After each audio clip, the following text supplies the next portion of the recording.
I have a Cleveland tilt skillet that's not heating. So I'm going to use the service manual and the schematic to fully troubleshoot this unit. So here's our sequence of operations from the service manual. So we have 115 volts. It's sent through the 3 amp fuse, and then it's going to our transformer.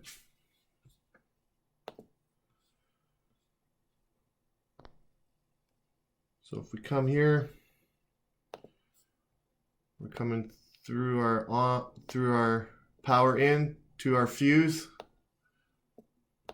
and then we're coming down to our transformer, and then this would be, it wouldn't be L2 in this case, it would be our neutral side. So to B, now if I come down here, I have my transformer A and B. Okay, so at this point I can test here and here. These aren't super accessible. The fuse is, but the easiest thing for me to test right now is from A to B. Okay, and that's going to tell me a lot of the story. That's going to tell me if my problem's on my high voltage side or on my low voltage side. Alright, so I'm going to go test the transformer here. This is going to tell us if we need to troubleshoot upstream or downstream. So I do have 28 volts at the transformer, so we're going to troubleshoot downstream from here. Alright, so next is number 2 with the low switch in the low position. So the on-off high-low switch. 24 volts is sent through the normally closed high-limit switch to the mercury switch. If the unit is in the down position, 24 volts is sent through the mercury switch to pin 9. So it's saying power is going to be sent out of our transformer through this fuse. We're going to go on pin 5. Okay, and then based on whether we're on high or low, we're going to go to pin 4 or pin 6. So right here is going to be my next test point on pin 4 of this high-low switch. Alright, so on pin 4, I do have 28 volts coming out of this high-low switch. Alright, so the second step in step 2 is if the unit is in the down position, 24 volts is sent through the mercury switch to pin 9 on the thermostat, and that's being fed from the high limit switch.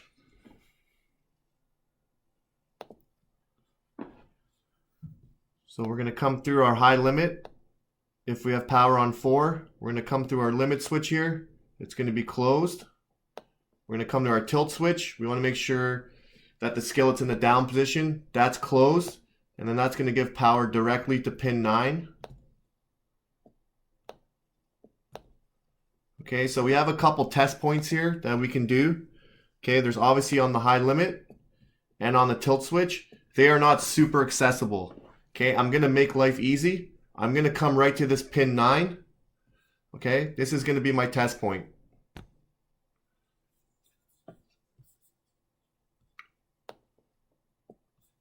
Okay, so what this tells me is if I have power on pin 9, I know the high limit and the tilt switch are in the closed position.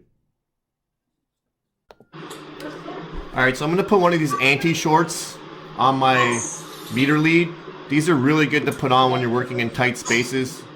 It's really easy to short something out on this board, so I just want to be careful here. So we're going to go check out pin 9 here.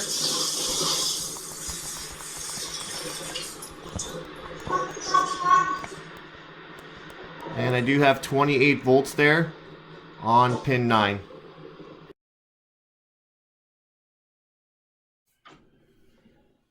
Alright, so if we're calling for heat, 24 volts is sent from pin number 10 to the R1 blower relay. So what actually happens inside this board is, just think of this as a switch from 9 to 10. Okay, power's on 9, we have 28 volts there. Okay, it jumpers to 10 if we have a call for heat.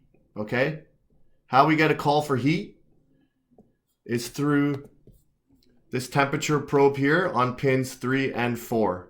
Okay, if they're sending the proper resistance back to the board, it's going to close this switch between 9 and 10.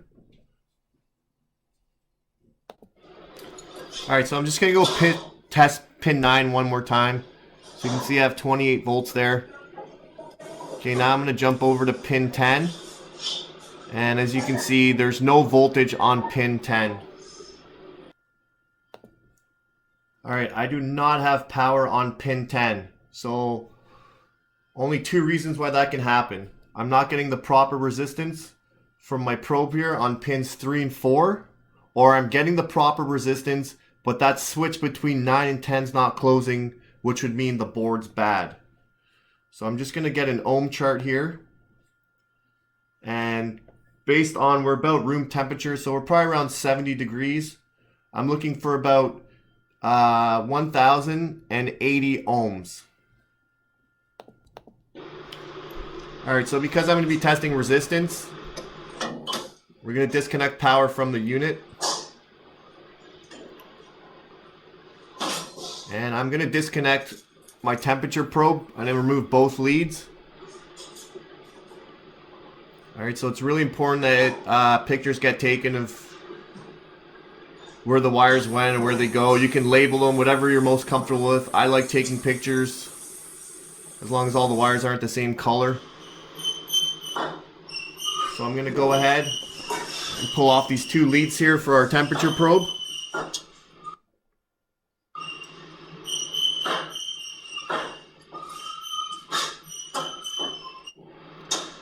And we'll do a quick ohm test.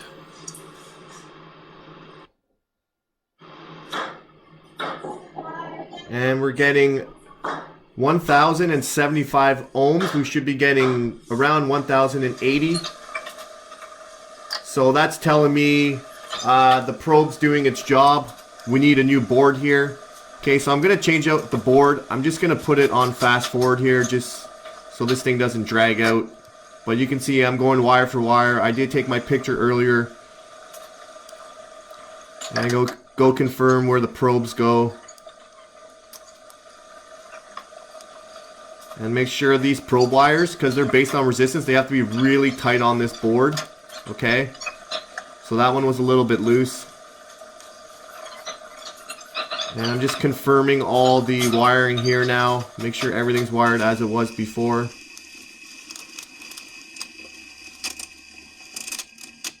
And now I'm going to install the front portion of the board.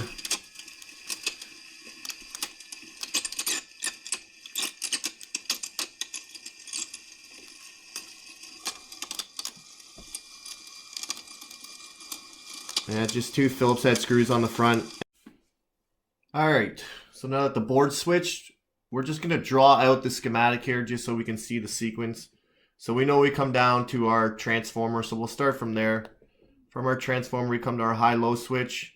So in this case, we're on pin 4. Okay, from there, we're coming down to our high limit. Through our limit, through our tilt switch.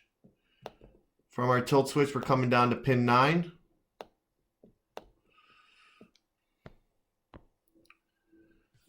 Okay, if we have the proper resistance and we're calling for heat, so we check our ohm chart, 3 and 4 is good.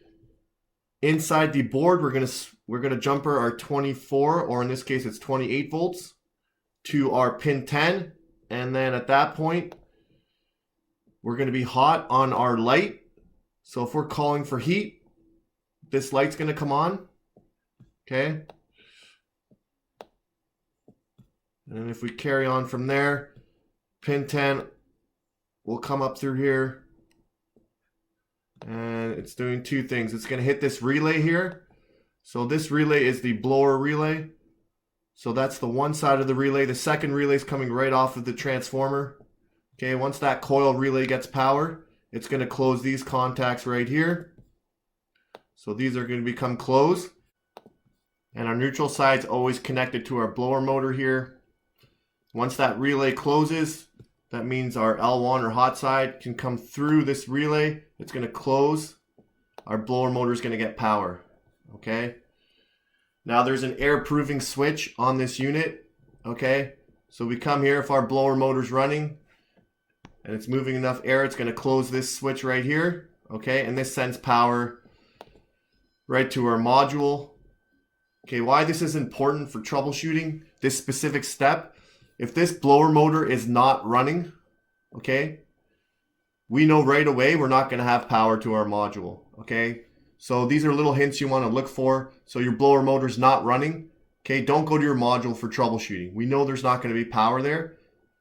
That's way too far in the sequence. All right, I'm not going to get into the module troubleshooting. I've done that on another video, but that kind of breaks down how to troubleshoot this board, how pin 9 and 10 works, and how the resistance works, and how things work internally in this board. All right, so now we're going to fire up the unit. So it's hard to hear. Blower's on. Igniter's going. It's sparking. I don't think you're going to be able to hear it, but temperature in the flue is above 170, so we got heat cranking out of there. We have ignition, we're holding it, which is good. Now this little light here, which is powered off that pin 10, this light's not working, so that would be my heat indicator. I will come back and replace that. Okay, so the last step here, I've set it to 300 Fahrenheit. I just want to calibrate this unit.